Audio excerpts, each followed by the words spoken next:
من این موقع شب ماشین کجا پیدا کنم؟ آها آنتن دارم، میتونم اسنپ بگیرم. بس اسنپ بگیرم. تو رو خدا قبول کن، تو رو خدا قبول کن. قبول کرد. ماشینش چیه؟ چرا داره اینجوری میشه؟ درست شو، درست شو. وای من الان کجا بدونم ماشین یارو چی آخه؟ به تو زندگی نداری بغل من هی زوزه میکشی؟ داداش گرگ زوزه میکشه دیگه، ماه کامله چیکار کنم؟ برو اعصاب ندارم، میذارم لهت میکنم. ان شاءالله یه گرگ بیاد دنبالت. دلابو چی هستی؟ یه نور دارم میبینم، فکر کنم یه ماشین داره میاد، خدا کنه خودش باشه. این چه ماشین عجیبیه. یا خدا.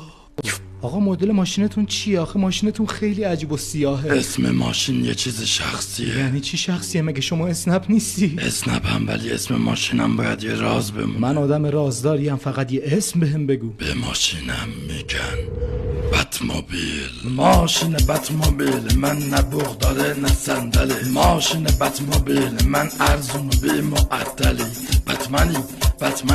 بتمنی دیدم خجالت لت وایسا میکشی. من الان فهمیدم ماشینت بوق صندلی نداره. الان داره جدی میگی؟ برو آقا، من الان زنگ میزنم شکایت میکنم اسنپ ازتون. داداش ماشین سوپر اسپورت، چی داره میگی؟ الو پشتیبانی اسنپ. بابا اون فقط یه آهنگ یا بود. آقای سیاهی اومده ماشینش نه بوق داره نه صندلی. داداش ماشین من لیمیتد ادیشن شوخی بود. لطفا سری ماشینامو جایگزین کن. نکن آقا.